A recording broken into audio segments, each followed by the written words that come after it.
Very good evening to you. It's Friday night. It's after 7 o'clock, as you know it always is. We're 5 minutes late at starting, as per usual. And you're tuned to the Friday night football pitch with myself, Cammy McDonald, Dennis Newell, and very shortly, well, maybe in the next 20 minutes or so, we'll also have Spurs Leeds United fan and host of many podcasts, Andy Burrows, joining us to talk about Spurs in the Europa League, talk about Leeds United as well.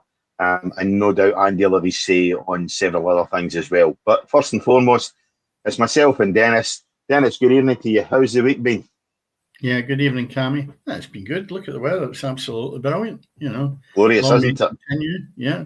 I think though that we will soon be seeing hose pipe bans and everything coming up because it is really quite a drought down south, and they're the first to kick off. But I was looking at some news today. And St Andrews, as an example, hasn't had rain since the 18th of April. When would you ever have known that in Scotland? Any town? I know. Yeah, that's it. Yeah, but it is lovely, I must admit, and it's looking like it's going to be a nice weekend and next week. So, looking forward to it. I wish the hell I could get out in the Dennis, you know that. But hey, never mind. It is what it is just now. But hey, maybe pretty soon. Give it another week or so, and hopefully I'll be able to. By the time I get out in it, it'll be pissing for the heavens again as usual. You just need to get yourself a chair and sit in it, Cammy. I've not been out in it much either because I've been working from the house quite a bit this week, and it's always nice to see it. But you want to get a deck chair and lie out there, mate, and get the knee fixed. Bit of heat will do it. We're all good. I need to get down there first of all, Dennis, and that's the problem. You know what I mean? So hey, that is what it is. Anyway, in football world, we saw the conclusion of, as I've said online, the three lower leagues north of the border and south of the border in terms of the regular season. Obviously Falkirk crowned champions. Congratulations to Falkirk. Congratulations to you as well. You picked them at the start of the season as being title winners. I picked Livingston, which is why last week I came up with a weird idea about if they finish level in points, Livingston should get the shout because they had a better head-to-head. It didn't matter anyway. Falkirk won the game. Livingston lost theirs at home to Partick Thistle. So congratulations to Falkirk. Ayr United made the playoffs with Thistle and obviously with Livingston. And there's been playoffs during the week as well.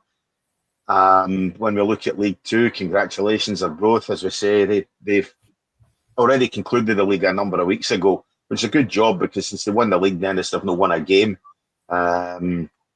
You're one of the friends of the show. His Cove Rangers have made the playoffs, obviously alongside their reunions as well. And there's another couple of clubs there too. And then when we look further down the leagues, Dumbarton relegated.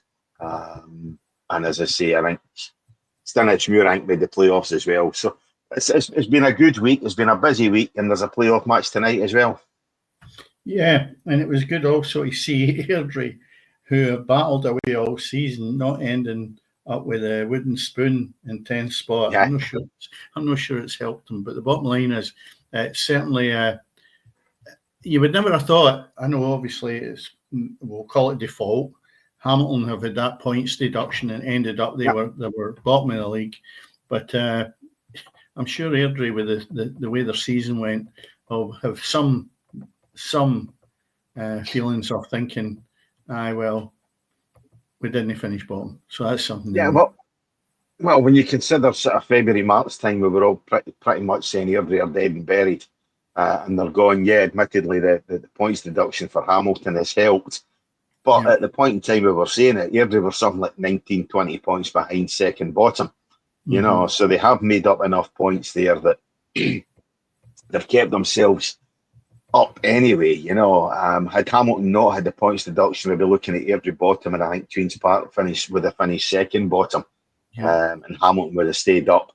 We touched on it last week as well about Hamilton Accies moving to Cumbernauld, just purely and simply because the fallout they've had with the owners. So you get the club that was in Cumbernauld 3 or 4 seasons ago now playing in Hamilton, and you get the club in Hamilton who are now going to be playing in Cumbernauld next season. So that's something we can touch on later on. But as you say, fair play to Airdrie and a fantastic result midweek. A cracking performance from what I saw, the highlights as well against Edgemuir. And by all intents and purposes, Airdrie are through to the final, if you like, of the playoff competition to stay up. So no, fair play to them. Fair play to the clubs from North Lanarkshire. So well done to Airdrie. Yeah, well, obviously, who was in free fall, we touched on it, and we look at that division, was Queen's Park. Yeah. After the shocking decision to sack the manager after the beaten Rangers. I'll still never get my head around. That's one of the, what you say, shocks of the season. No matter what level it is, you've got to look at that and still look back and say, who's running that club that makes these decisions? Yeah. Absolutely unbelievable. And they've rightly earned their value where they should be. And, we did say that at the time. They deserve, with that kind of decision, to be ending up dropping down of the division, because they've done outstandingly well, something that masses amount of teams can't do, and that is not Rangers at a Scottish Cup. And they reward the manager by giving them a sack. So, Callum Davison, obviously, I think Queen's Park are in. Obviously have to be indebted to the job that Davison did earlier in the season, because had it not been for that, their form since they knocked Rangers out the Scottish Cup has been absolutely nothing short of diabolical, and they would probably have been a relegation automatic had it not been, as I say, for the form that they had earlier in the season, which saw them in the verge of the playoffs, Dennis. Yeah, it did. But just moving up the league a little bit to Morton in 6th spot, a friend of ours, and certainly I've known Andy, and we've done the radio programme for, 8, 9, 10 years in the Trotton Friday night, him and myself and another. And Andy Millen was the assistant manager at Morton, and dispatched them into the gutter at the weekend 5 minutes after the match. 5 minutes after the game, it's reported. I think Greenock Telegraph was the first to report it. It was reported, obviously, as you say, that he was given a letter to attend a meeting the following day, and I think at that meeting, Andy was served the dismissal. But a lot of it, they're saying it stems for the discussions that he had, or a fallout and suspension he had earlier on in the season.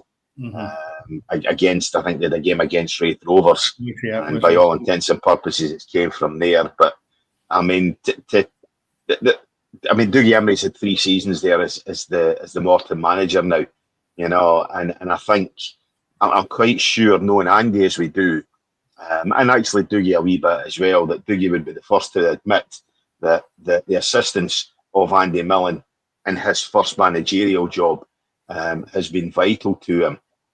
So it leaves me completely and utterly bamboozled that they decide to get rid of a man with all the experience in the world, that Andy has as a player, as a coach, as an under-17s, under-18s coach, reserve team coach. He's served at many managers also when the managers have been sacked, and he's stepped up to the plate and been temporary managers and things like that as well.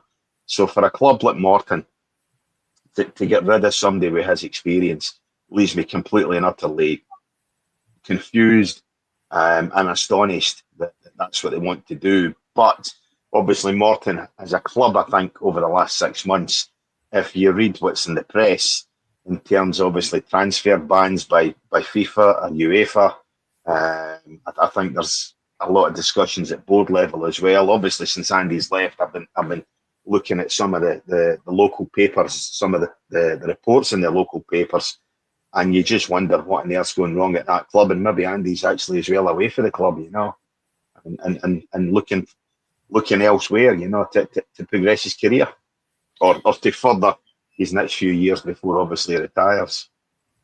I've deliberately not spoke to Andy since this happened.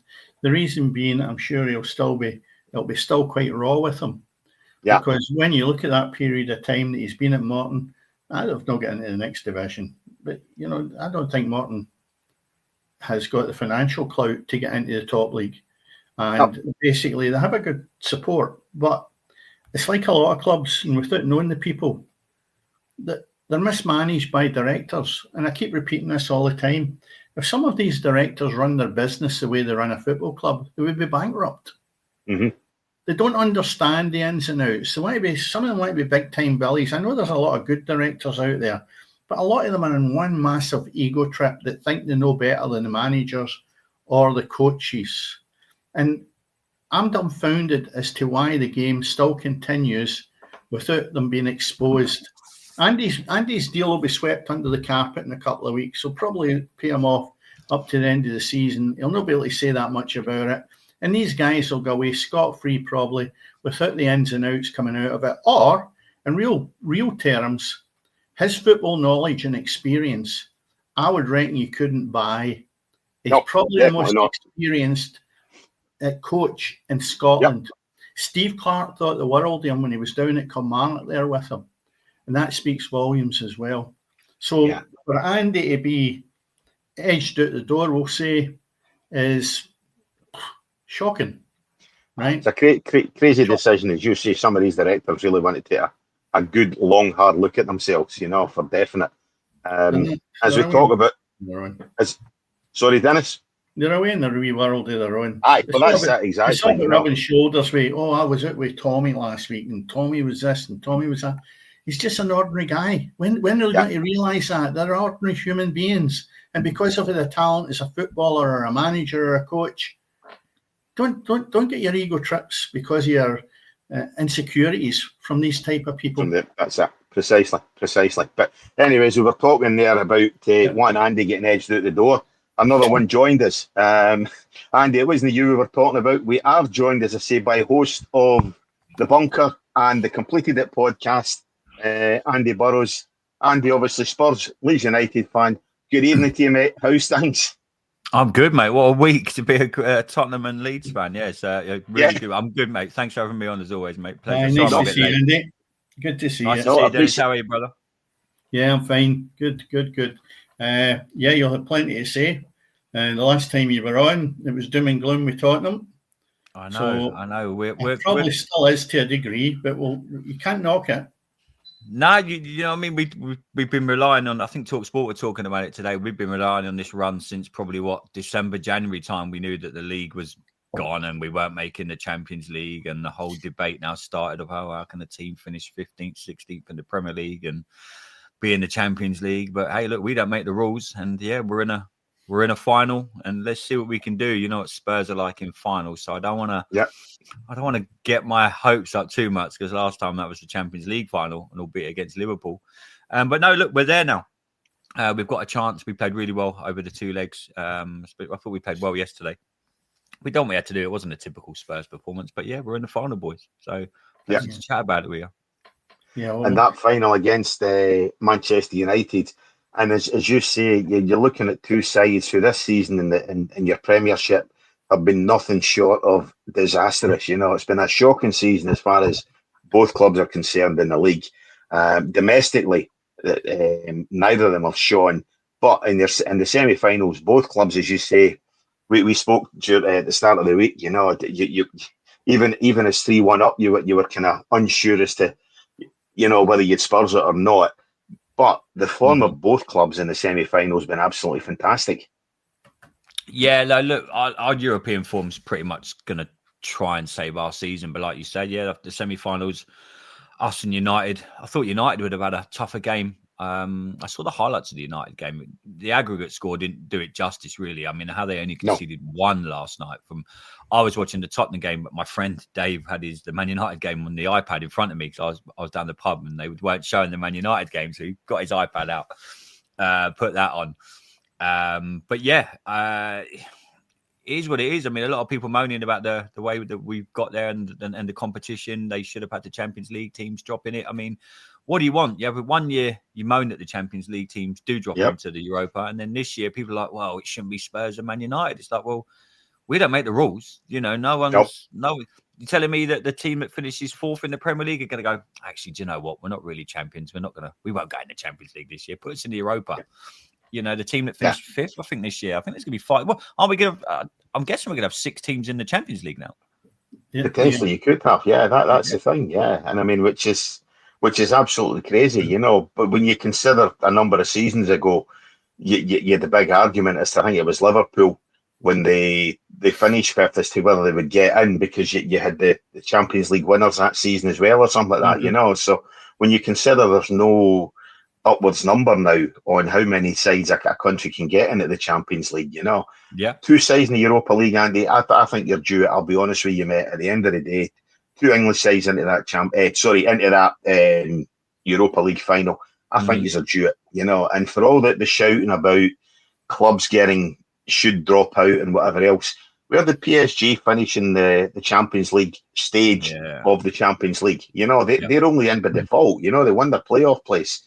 People tend to forget that now, that the favourites finish well down that league.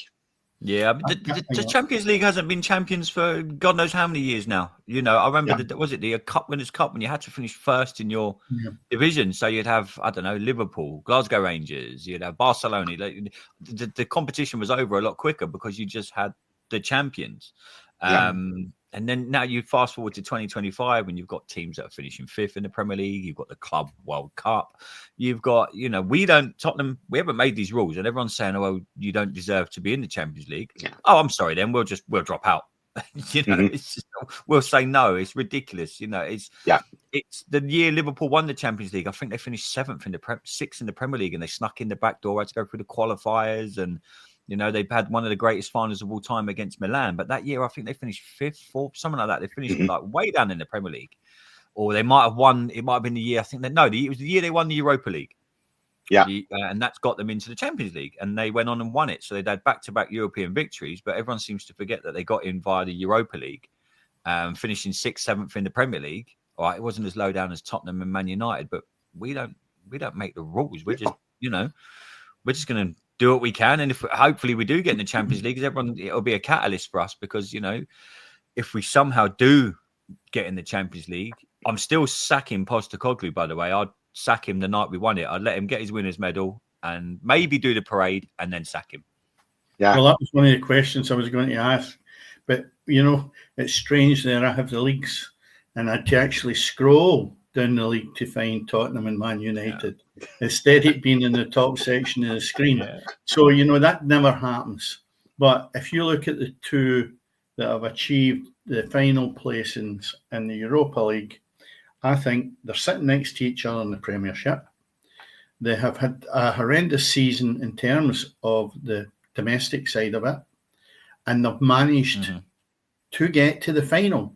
And one of my colleagues who's on next week, he's actually a Tottenham supporter, and we were talking about it today.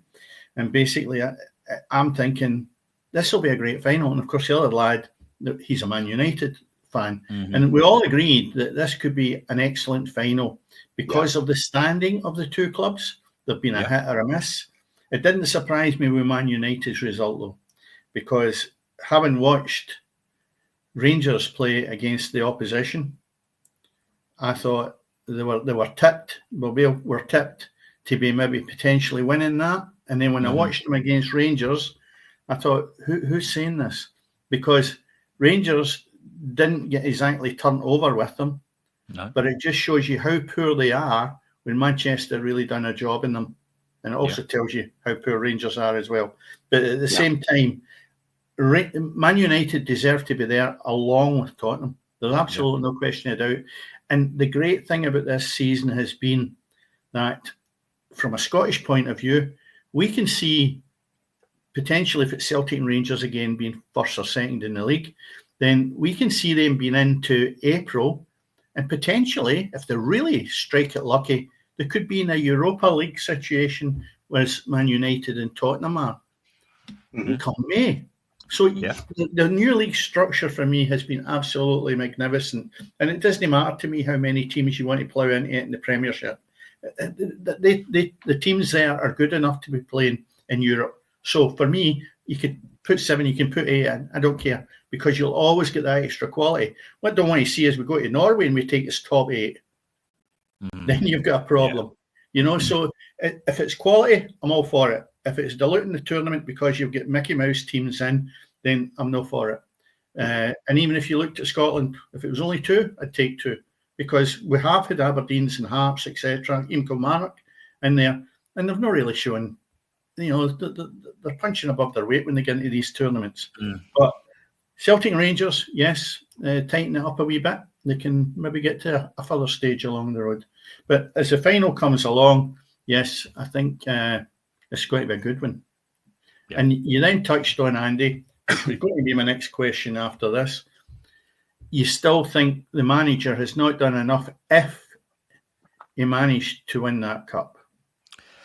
I was talking about this again. My friend that I work with all day, every day, he's a Tottenham fan as well, and he was of the opinion. He's like, look, Daniel Levy would have said to him at the start of the season, "Your objective is to get us in the Champions League and win a trophy."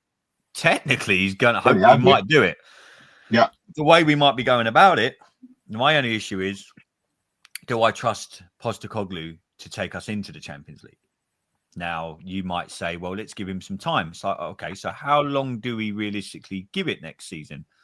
Do we start off? Do we give him all this bundle of money in the summer and let him spend it, and then we get 9-10 games into the new Premier League season and we've lost 7, for argument's sake? Then you're kind of like up shit creek without a paddle, because you can't give the new manager any more money because you might have just given Postecoglou God knows how much money. Or do you say, look, thanks very much, you have the parade, and if we touch wood, we do win it. You have the parade, you say thanks very much, but we're going in a different direction. And then I think they're looking at the guy from Bournemouth. There's a few guys that they're looking at. He's kind of put himself in a win-win situation now, really. He either wins the Europa League and keeps his job, or he wins the Europa League and goes away with a humongous payout from Tottenham. Yeah. So, and probably with a half-decent-ish reputation, he'll get another job on the back of this. Yeah. Someone, I can't see him going back to like Celtic or something like that. But mind you, Brendan Rodgers is one of the guys linked with us. I know he said he's committed, he's 1,000,000,000%. I saw that interview where he said he's going to stay at Celtic. But if the Premier League come knocking, you're not. Yeah, before. Yeah, I've heard it in all walks of life. And if it's football, NFL, any sport you play, I never believe anything that anyone ever says in sport, really. So, yeah, I mean, look, me personally, I think the Premier League is where you're judged. I don't think he's done well enough in the Premier League. I don't, like I said to you guys when I was last on, he's not adaptable. I think you have to be adaptable now in the Premier League as a manager. Last night was probably the first time where I thought he's adapted here. We played boring football. We kind of tried to play counter-attacking football. We just bored the pants off everyone last night. It wasn't the greatest game, and we got 2 goals. Yeah. If he'd put that ideology into some Premier League games where I think we're the highest ranked team to lose from winning positions. So if you look at the games where we've been leading 2-0, or you look at Chelsea when we were 2-3-0 up, and you think, right, just shut the door. Just play bore everyone. No Tottenham fan's going to come home going, oh, that second half was boring if we won 3-2, 3-1, So that's where, if he can do that, maybe. But do I trust him with a bucket load of cash in the summer? No. The thing is, so that when you talk about new faces coming, you've got to look at it realistically and say the manager can't nowadays be fully responsible for who has been signed. Because in some cases, you just need to look at Chelsea. The coaches and managers don't know until they've arrived through the door. Yeah, I mean, the director of football's coming back as well. We've got our old director of football. His band's up. He's apparently TalkSport was saying today it's done. He's back. He'll be with us at the start of next season. Well, if that's a good thing, then you've got to look at the credentials of the manager as a manager, managing the players, getting the best out of them. Because you just need to look at Man City. Whenever Haaland was given an extension of his contract, Pep sat there in the television and just turned around and said, oh, that's good. Never knew about that. So there's an element there where they don't even really need to be good coaches, the managers nowadays, because the players that are bringing in should be coached, should understand. You're not having, as I've repeated on here before, then management have had to take a goalkeeper aside and try and get me kick the ball properly to get the ball over the halfway line in the wind. That'd be unthinkable for that kind of level of football. So the players coming in at the top flight are well coached. What they have to do is get the best out of them. Some of the things that Man United have not done, they've shipped players out rather than get the best out of them. And that's what a good manager in my eyes is about nowadays. Being the social worker, being the probation officer, being the mother, being the father, and obviously you've got to manage that properly. Now, if he can get the players at his disposal, I think personally there's still scope for him but it has to be on the grounds that if he doesn't hit the ground running, then it's short term. Yeah, I mean, it happened to Postecoglou, didn't it? We lost the Champions League final, and then I think we lost the first, 8 out of our 12 games. We lost at home. I was at the game. He got sacked, actually. We were at home to Newcastle. I remember it was terrible weather, bad day. We got hammered by Newcastle, and I think by the time I'd got back to my car, there was whisperings that he'd been sacked, and it was just like, so it happened with Postecoglou. So that's my own with Pochettino, sorry. And there's even talk of him turning down all that America money and going, I'll come back. Bearing in mind it's a World Cup year now, and he's the manager of the United States. If I was a betting man, I've been known to have the odd flutter, I'd put some serious cash on him being our next manager. Mm-hmm. Well, it may well happen because we just finished talking about directors in football, and you've just seen it in Hearts as well. Hearts put their manager down the road after 6 months. Yeah. Because it really wasn't good enough to the point that it didn't make the cut in Scotland in the Premier League or the top 6. And obviously Hibs embarrassed them a little bit by leapfrogging them and everything that they've done. So, 6 months, I question what you're meant to do at a top level club when you have limited resources. Now, again, your man at Tottenham, how many injuries has he had? And without having any sentiment in it, you could say, his time's up. But I think you've got to really look at it and say, if he wins that cup, you've got a split within the supporters. Oh, 100%. Look, if he stays, am I going to throw my toys out the pram? No, I just don't want to be in a situation in end of September when we're, the something's well up. And I don't want you. I imagine I'm sitting there chatting to you, going, "Oh, Andy, you've lost 14 out of 15 games." You know what I mean? Something stupid like that, and you're like, "We should have got rid of him, but we're done now." Because if you give him the transfer window, then he has to stay. You can't give him the transfer window and then get rid of him. Because again, I repeat, you need that director of football to be the main player on this, so that the manager doesn't end up with full responsibility, other than the fact that his shape hasn't changed to make it look better than it was the year before, with better players that's been identified for him. I think that's where the injury argument, Dennis, goes out the window.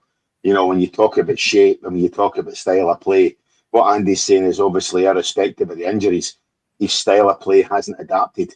Now whether that's because he's restricted with the injuries or not, I don't know. But if Postecoglou hasn't adapted his style of play in terms of who they're playing, that's no down to the amount of injuries he's had. That's down to an inability to identify what needs to be done in games or, tactical awareness or whatever. And I think that's where your argument is, Andy, that, is it time that just basically come the end of the season, you turn around and say, right, okay, enough's enough. You've won us a cup. Thanks very much. We'll show you the door. And I'm quite sure Leicester West had done the same with Ranieri the season he won the Premier League as well. Yeah, look what happened there. Exactly. So, if it is his time, it's his time. But I genuinely think that we'll get Pochettino back. I think he'll turn his. I think that'd be a good shout for you. I think he'll turn. I've got a feeling he'll turn his back on a shitload of money, like serious money.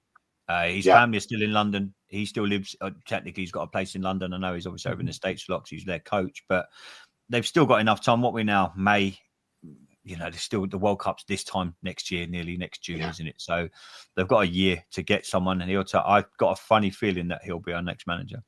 Well, again, before Postecoglou got the job, that was sort of people, again, Tottenham supporters, that basically were saying that's who they wanted.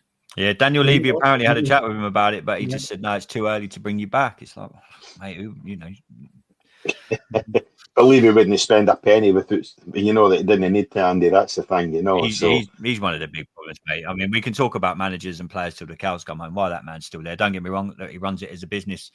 Look at the boxing that was there 2 weeks ago. You've got Beyonce coming up again next year. You've got all these bands coming up. You've got God knows what. You've got the NFL. Yeah, you know what I mean. You've got 2 games of the NFL. You've got the Formula One thing underneath the stadium now. It's the indoor Formula One track.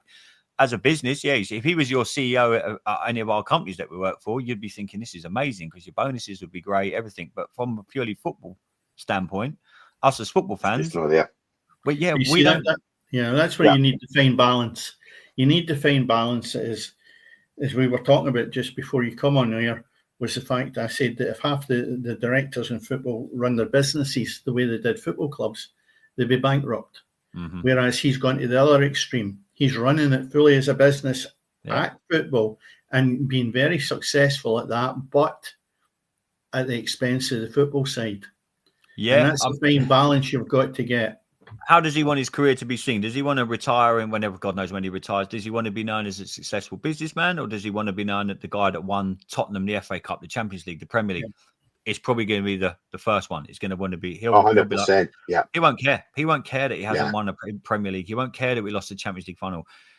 He probably wouldn't if we lost on the 21st of May. Oh, well, we've made a bit more money. Okay. You know what I mean? It's all he's thinking about. Reinvesting that into the business. 100%. When he sits down and retires, or when he's sitting on his yacht, he's not. I don't think he'll generally be distraught, because if he was, he would have done something by now in all these years. And I can't stand the guy. Probably best I don't talk about him. I'll get really angry. Well, listen, I'll get you smiling again. Obviously, before we touch on Leeds United, as you say, it's been a great week in terms of what Spurs and Leeds have done. But there's a tiny matter of the fact that Arsenal get knocked out as well. So you've had a cracking week, mate. Look, Cammy, European finals aren't for everyone, my friend. They're not for everyone. We can't all be there. And it was a great week. All my Arsenal mates, this is it. We're going to win it. We've never lost in France when we go there and play. I'm thinking, wow, you guys really haven't got a clue. To see them lose was incredible, because I've got a lot of Arsenal mates down here, and I mean a lot. And to shut them up, the amount of texts and tweets and stuff I get about Tottenham throughout the years. So I had my moment in the sun. Tottenham will probably ruin it for me on May 21st, but I've sent every meme, every joke, everything you can think of. I've got them. And I'll have my week or 2 weeks in the sunshine until we probably get battered by Man United, and then I'll have to crawl back under my rock again and pretend my phone's broke. But the two best teams are in the final. For Arteta to come out and say, "Oh, the best team we played." How can you've just lost in the semi-final? That's disrespectful to the PSG. That's disrespectful to the competition, and it sums them two Bob up. They just think they're a lot better than. I think I heard. I'll try and find it. I got a stat the other day. I don't know if I sent it to you, Cammy. I might have tweeted it out. Don't think you did, Andy. The amount of stick that they give us. So here, I've got it here. 21 years without a title. 33 years. You posted that. I'd seen it. Yeah. 33 years without a Carabao Cup. No Champions Leagues, no Europas, no Super Cups, no Club World Cup, and never defended a Premier League title. And it says their fan base say that we're all deluded. Yeah. They're meant to be this big club. They haven't won a trophy in 21 years, like a title. They've won the FA Cup. Fair play. I'd switch that and I give them that. But for the amount of stick they give us, I'm expecting them to be primetime Man City, and they bottle it more than ever. Honestly, They've punched above their weight all season. Yeah, that's my view. I have said from day one, Sterling, Havertz, and Trotter. 3 of them are meant to be forwards. Now, Trossard has actually chipped in with a few goals in the last month. But to be perfectly honest, they have gone through the season without a centre forward. Mm-hmm. You forget Jesus as well, Dennis. Yeah. And the bottom line is, if you expect to get to the Champions League final without an out-and-out centre forward scoring, and somebody might say, well, here's PSG. They have got finishers in all departments. Mm-hmm. But the bottom line is, Arsenal don't. And it's as if there's a cockiness about them that says, or the manager that thinks he's arrived. He's not arrived. He's fallen at almost the last hurdle, when if he'd identified that he could have got rid of Havertz ages ago and replaced him with a centre forward that will finish for him, he might have got himself to the final. But you're not going to do that when you're 3 men down in relation to what your firepower is up front. And that's been my view with Arsenal all the time. And, it hasn't surprised me that they didn't get to the final. In fact, I'm very surprised they even got to the quarterfinal. They got the semi, the semis. And they should have gone, they should have, when they're putting in derogatory bids for Ollie Watkins and things like that, putting a real bid, you might have got him with the end of the season he's had. He's been sitting on the bench.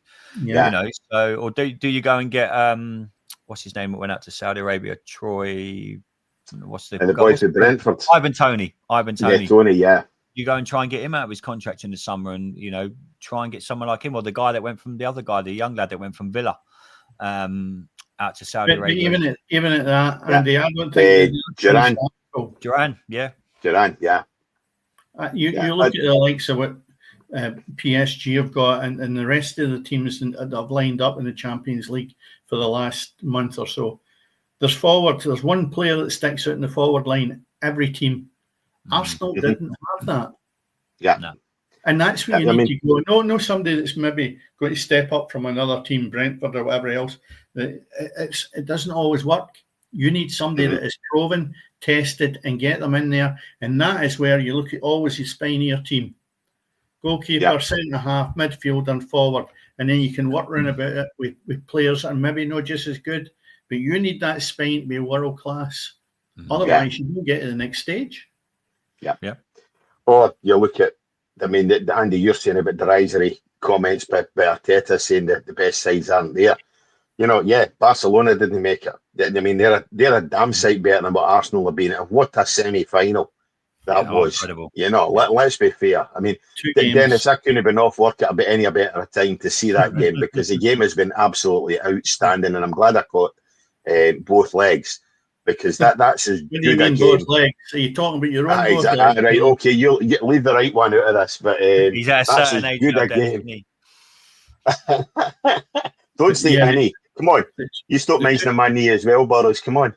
But no, what a semi-final that was. Two outstanding ties. And again, you're talking about strikers. Martinez, the Inter Milan striker. Lautaro Martino, outstanding. And just across the board, fantastic ties, fantastic individual players, but both sides playing as a team as well, and it was an outstanding tie to watch. Absolutely fantastic entertainment. And I think somebody else said it as well. It made them fall back in love with football. I enjoyed that immensely. I enjoyed the games absolutely immensely. I thought they were outstanding. I agree, mate. I agree. Yeah, it was top matches. And I think we have, and as we get to the end, obviously, of the season, it's been a good season. And I think, and I repeat again, the way the Champions League has been brought together and the way Europa League has been a breath of fresh air. Because normally you find that we get these people in their ivory towers, like we've got it in Scotland, not even prepared to look at changing the league structure. Well, I'm glad they're not dealing with UEFA, because we wouldn't have the luxury of what we're watching just now. We'd have the same mundane thing that doesn't upset the apple cart by changing the league structure. Why? Why not? That's where they should be taking a page out of their book of the people that's reorganised the Champions League and Europe in general, and saying, right, if they can do that, look how refreshing it was this year. The amount of games and how it's been attractive to the Scottish teams that were in it and the revenue we got from it. Why can we not do that with our own domestic league to some degree? So it has been a breath of fresh air for me to watch the way the European leagues have been almost dismantled, and then just playing it as it was. And I'll tell you what, you went into the wire, you never knew the teams that were actually going to just qualify automatically. We are taking a leaf out of the Champions League book, Dennis. Have you not seen the format for the Challenge Cup next season? We are taking a leaf out of their book. Look that one up on YouTube, mate. That's crazy. That'll make you yearn for Champions League stuff again, I'll tell you. But Andy as well, obviously, we brought down the curtain on the Scottish lower leagues before you came on. It's not every year you're going to celebrate a championship winning side, and Leeds United and Burnley, to their credit as well, have produced an absolutely outstanding championship this season. The two teams have been going neck and neck, head to head, and it turns out, obviously, on goal difference, Leeds United go ahead and win the championship. You must be delighted. Yeah, it's great. Everyone that knows me knows that Leeds are kind of my second team. I know you shouldn't have a second team, but I grew up at Ellen Road and stuff like that with my dad and everything like. So, Leeds will always be really close to my heart. To see them back in the Premier League where they belong, and like you say, to get 100 points again, 200 points, first and second in the league is incredible. So yeah, they're back to where they belong, Leeds. Let's just hope they can stay there. Obviously now, you'll know this, Cammy, being an NFL fan, with the 49ers now investing heavily into Leeds United. They've got a great chance of staying in the Premier League. But yeah, I've already got a couple of my Leeds friends are like, "You coming to Tottenham, Leeds?" I'm like, "Yeah, it's the only time I want Leeds to lose any game they play is when I'll go to Ellen Road." But yeah, they're a huge club, absolutely huge club. To see them back in the Premiership is unbelievable. And Burnley as well. I think Burnley will go straight back down. I don't think they'll be good enough. I think Leeds. If you look, the only problem is the last 3 seasons, all the 3 teams that have come up went straight back down. Could come down, yeah. I think if anybody's going to stay up, it's going to be Leeds, because you say that the investment, the infrastructure, and everything is already there. You know, and I mean, you can see the infrastructure's there at Burnley as well. You know, because they're making themselves a yo-yo team. But I think Leeds United, out of the 9 sides that have gone up in the last 3 seasons, are probably the ones with the greatest chance of staying up. That's for sure. Yeah, I think JJ Watt's part of Burnley, isn't he? The old NFL player? He is. Yeah, he invests in them, so you never know. Look, you never know. But I think the gulf now between, you only got to look at the Premier League now, and I think it's brilliant that you've got Nottingham Forest, Fulham, Bournemouth, all up there. You know, Nottingham Forest potentially could still be in the Champions League next year. I think that's incredible. So the gap is getting bigger. I mean, if Leeds can just stay up for one season, even if they finish a point above the relegation zone, stay up, and then build. It's how Bournemouth originally done it. It's how Fulham originally done it. It's how Leicester done it. And then, obviously we know what's happened to Leicester now, but they had a chance, and it's unfortunate what happened to their owner, etc., etc. But Leeds have probably, I'm not just saying this because I'm kind of a Leeds fan, but Leeds have probably got the best chance out of all the everyone that's come up recently to stay up. I mean, Sheffield United should join them. Especially, obviously being 3-0 up after yesterday's first leg. I'd like to see Coventry come up with Leeds personally. I like Coventry. Obviously, Peter Chilton, our good mate, Washington, and Jay, good friend. Yeah, so they're all good. They're massive, massive Coventry fans. So I'd like to see Coventry in the league. But yeah, as for Leeds, mate, I think they'll be able to hold their own. I think the 49ers are really going to back them. I saw an interview the other day with the ex-chairman, last time Leeds were in the Premier League, and he outlined all the mistakes they made. And he said they went for a lot of experienced Premier League players, but they were experienced, but they weren't quality. It's a bit like coming up and signing. It's a bit like if they signed Jamie Vardy now. Yeah, he's been in the Premier League and he's been there, he's done it, he's got a winner's medal, etc., etc. Is he really the answer for Leeds United? You might as well keep Bamford. So if you're looking at that kind of ilk player, which they might do, I don't know. Jamie Vardy said he wants to stay in the Premier League. I can maybe see him going to a Burnley or something like that. No disrespect. Sheffield United. Yeah, I heard that, but apparently he said he doesn't want to play in the Championship. I'm like, whoa, I don't know. They're going to offer him. Could you imagine if Wrexham went back to back again and got in the Premier League? Yeah. I just got a funny feeling when you're talking about Vardy, he'll be at Wrexham. Just something tells me. You reckon? That. I've just heard he doesn't want to play in the Championship. But do you really see a Premiership side taking a chance on him? I mean, what are you going to get out of him? Half a dozen goals? Yeah. In the Premier League, really, So I think for his career and everything else, for getting another couple of seasons out of him, he'd be better dropping down, looking at a Wrexham or looking at something like that, He can come and play for Dunstable. He can come play for Dunstable if he wants. I don't think you can afford the money, Andy. No. Wherever Vardy goes, it's going to boil down to the amount of chances it's created for him. And that, like most centre forwards, means that you need service. And sometimes, although you go further down the leagues, the harder it becomes for them and the poorer they actually play. Whereas when we talk, and I'm not saying this is something, but you look at it and I rattled my gums there about Arsenal having nobody up front. Now, for the chances that Arsenal's created throughout the year, I'm sure Vardy would have had a better conversion rate than any of the 3 that I've mentioned that didn't do a job. Yeah. Because they're at the top flight, right? Mm-hmm. The team he was playing with this year was a non-event.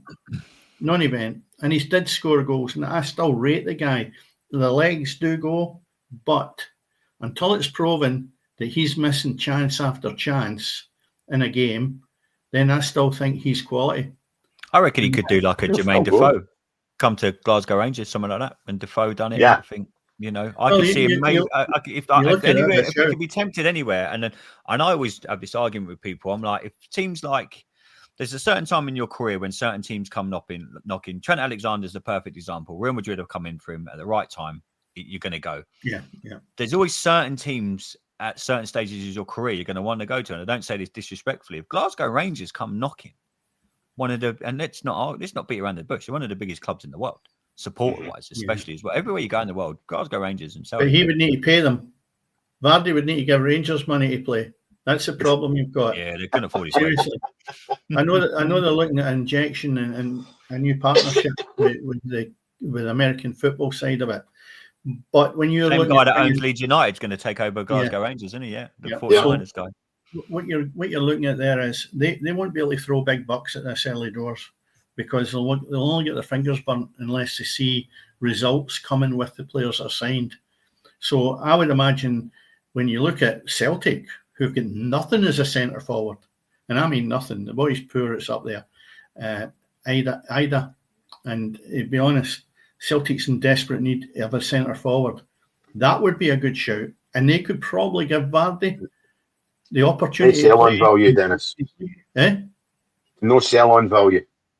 That's the only way around it. The only thing Celtic would be interested in is sell-on value.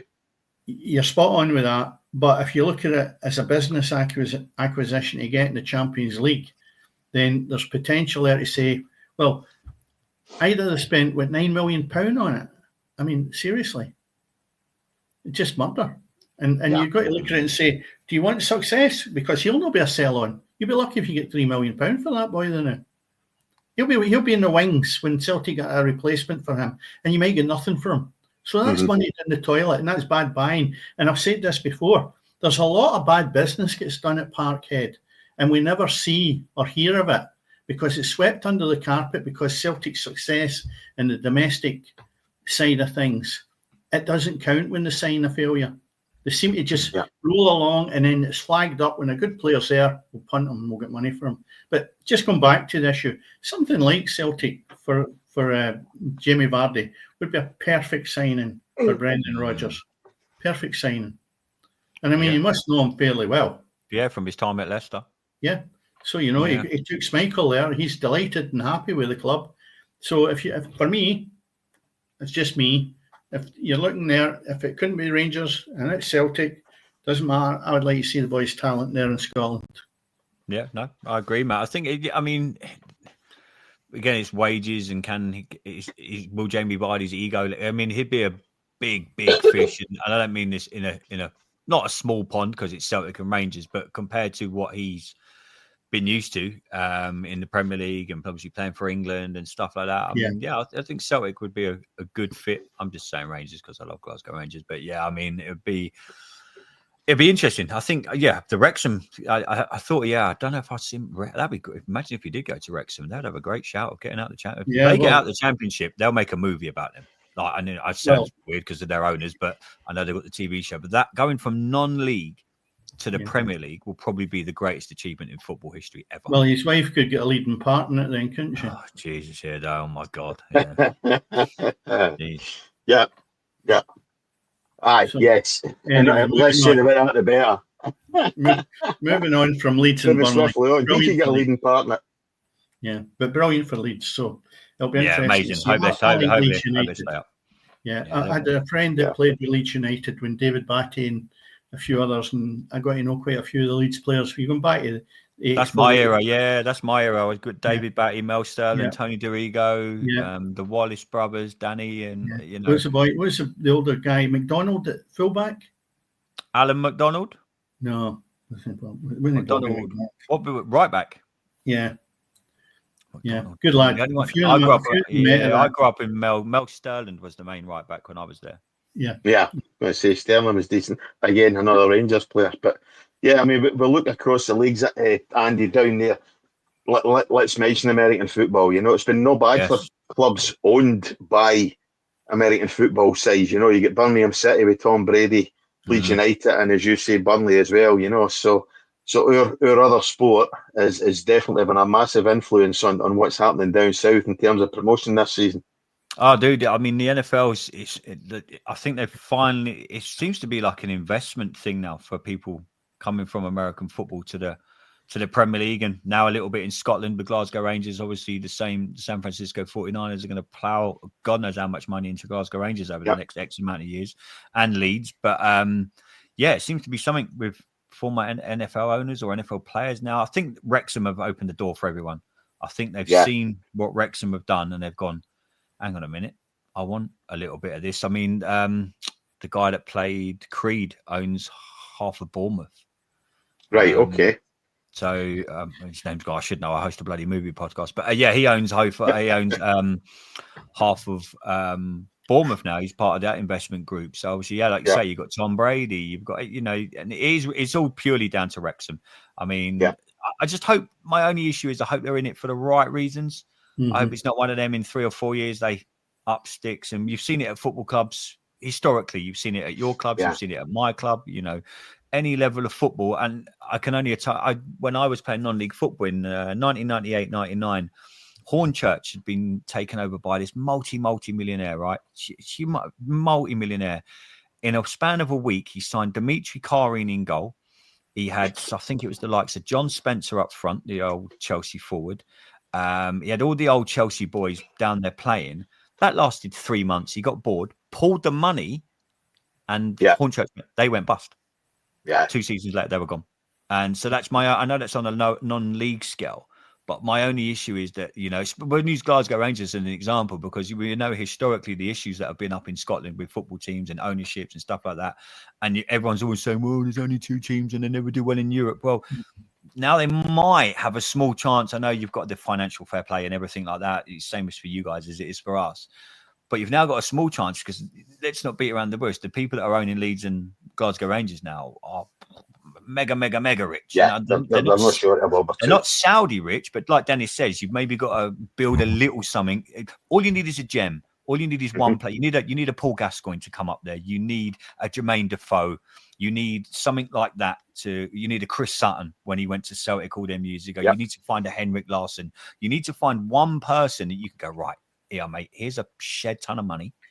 We're really going to gamble on you. Like then it might be Jamie Vardy. If Celtic go to Jamie Vardy, here's this money, but we're going to pretty much not build Celtic around you. We're going to build the league around you. You're going to be the poster boy.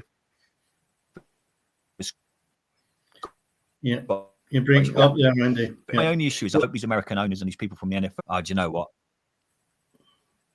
Yeah, I think the internet of the hamsters. I think when you look at that, though, you need the right person who's identifying these particular players. And I think that's one of Rangers' problems in the last 3 or 4 years.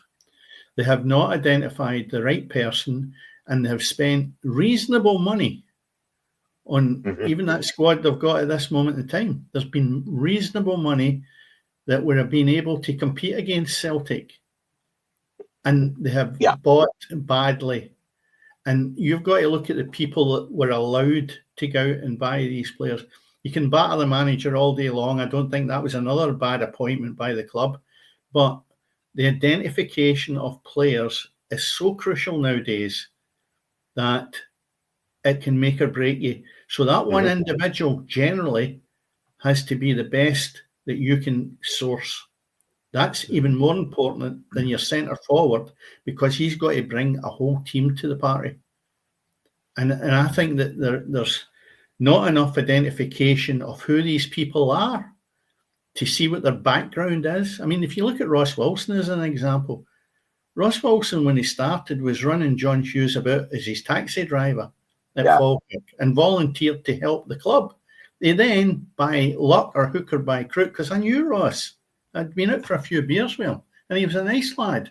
But the thing was, I used to look at him and go, how are you even climbing this ladder?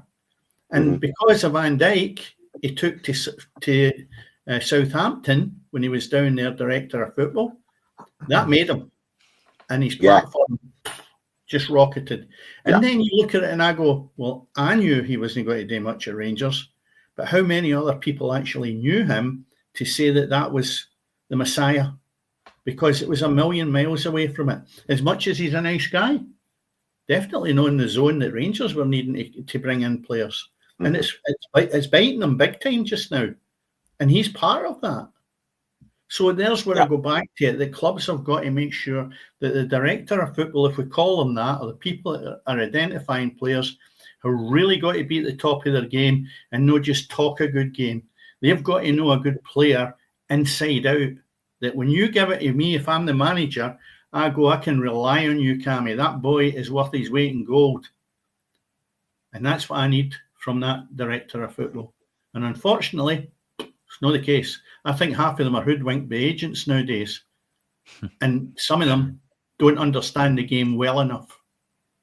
And I think that's where the guys who run the 49ers are going to come in to their own at Rangers, because they've got experience in the sports world in terms of if they can make a success of a club in the NFL, Andy, as the 49ers have been over the last number of years, translate that into what they've done at Leeds United. If that can get into what they're doing at Ibrox as well, if they get involved in Rangers with any kind of strength, you know, and that we know they're going to, that's where I think the difference for Rangers will be, that it's not going to be a fly-by-night or, you know, coming in there to take over. They're going to put the right infrastructure in place. They're going to make sure that the right bodies are in place. And if they need to tear things down, first of all, they'll do that.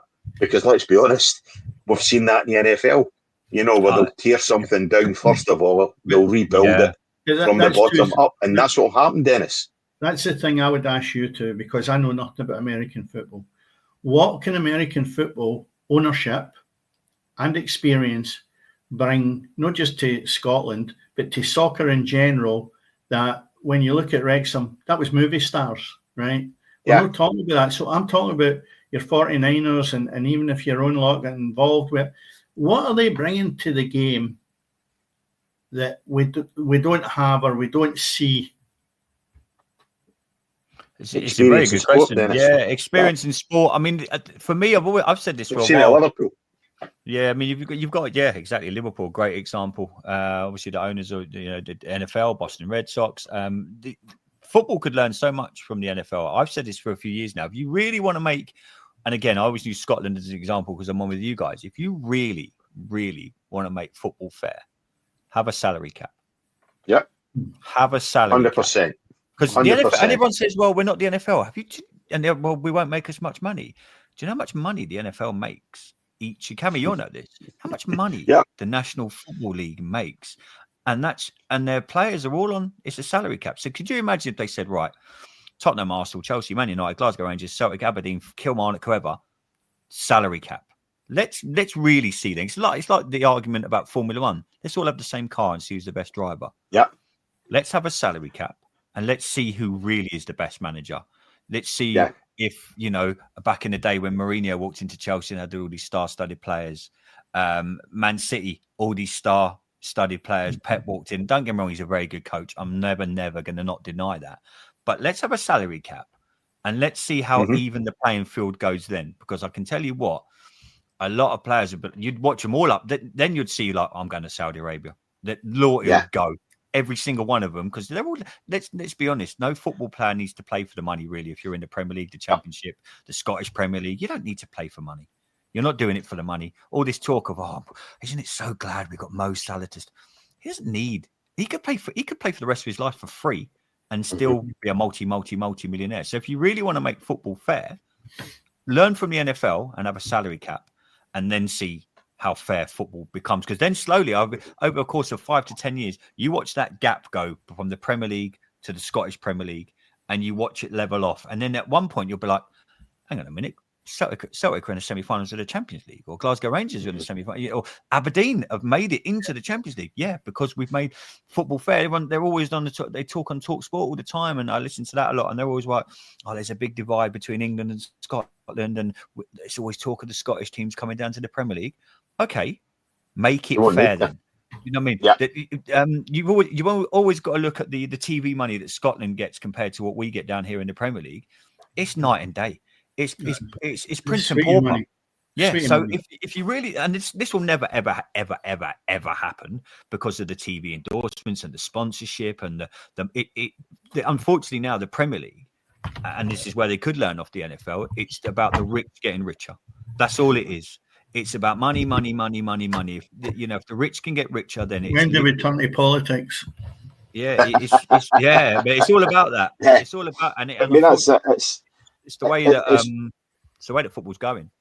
Yeah, it's parity, Dennis. The NFL would love for the 32 clubs to all finish 8-1 at the end of the season. That's what the ultimate goal is. That every club finishes 8-1. They don't want a dominance. Whereas that's why they've got a draft. That's why they've got a draft. That's it. Soccer's that's why you get the best pick. That's why you get the best pick of the look at Washington are only good now because we've got an all-star quarterback.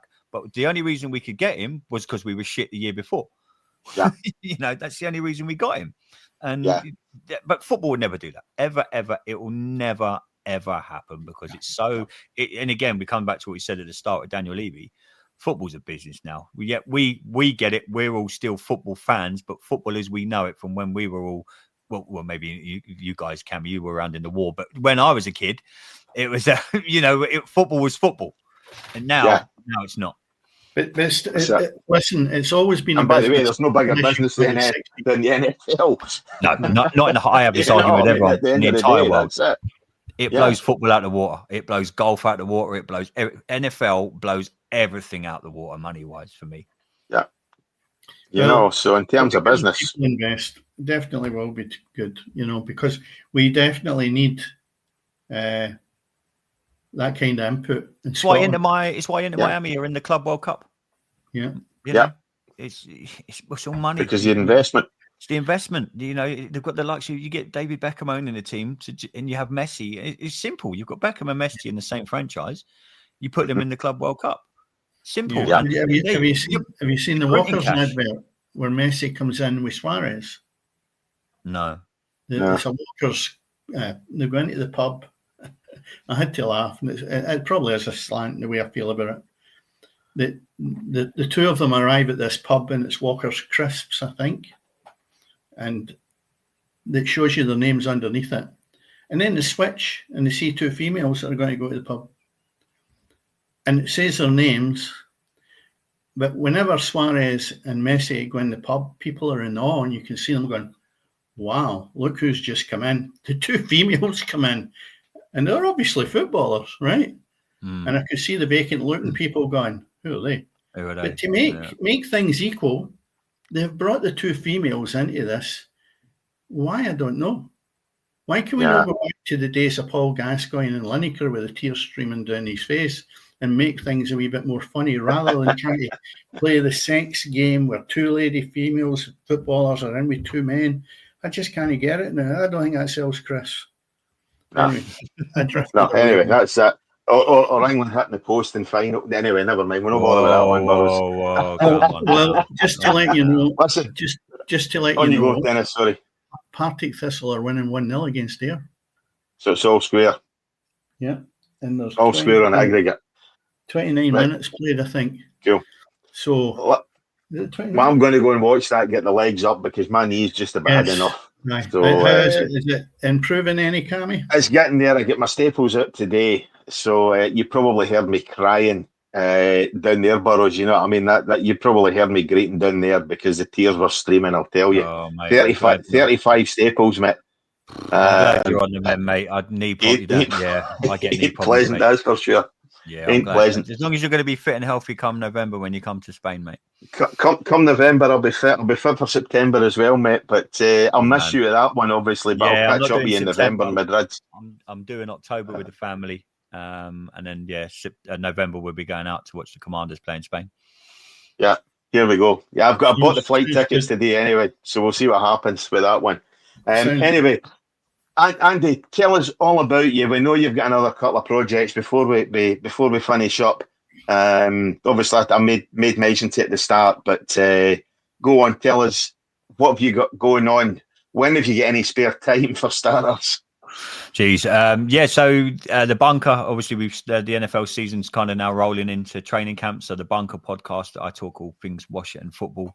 And then I've got my little Completed It podcast. If you just go into YouTube and type in Completed It podcast, it's all we do movie reviews. We do talk about movies, TVs, Marvel, DC, all that kind of stuff. It's really, that's gone mental. That has only I've sat down with the likes of Tom Arnold, and I've sat down with some like Hollywood greats over the last 3 months that we've been doing that really. So I'm really enjoying doing that. I just sit down. It's me and a good friend, a good school buddy of mine. And then it's either me and him talking about movies and stuff, or we have guests like Tom Arnold on. And we had the woman, I don't know if you remember when you were kids, that voiced April O'Neil in the original Teenage Mutant Ninja Turtles. We had her on 2 weeks ago. Yeah, she's about the same age as me. Just to sit down and chat to her, and I don't know if she was that young, Dennis.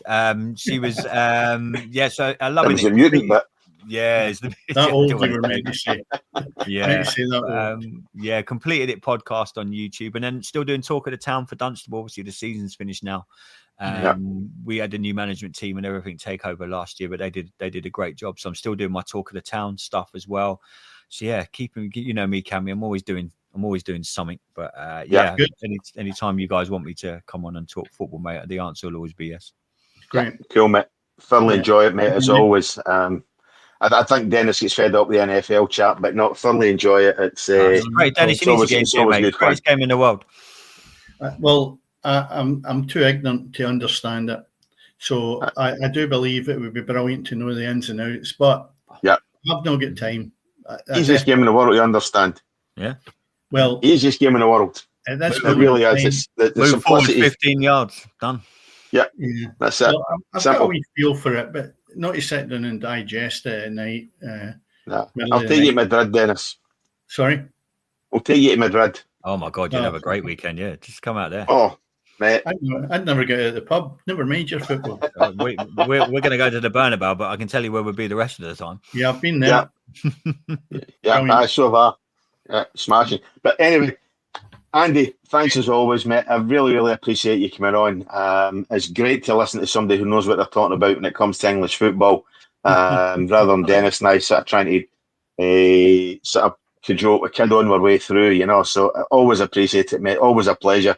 Anytime we get a chance to catch up, we'll get a pint eventually at some point in time, whether it's November or not. It's going to happen this year, mate. It's going to happen. It's going to happen this year, cool, mate. Thanks as always, mate. And Dennis, as always, thanks very much. You have been listening to the Friday Night Football Pitch. Remember, guys, a couple of weeks left of the season where everything is still happening on the pitch. Good night.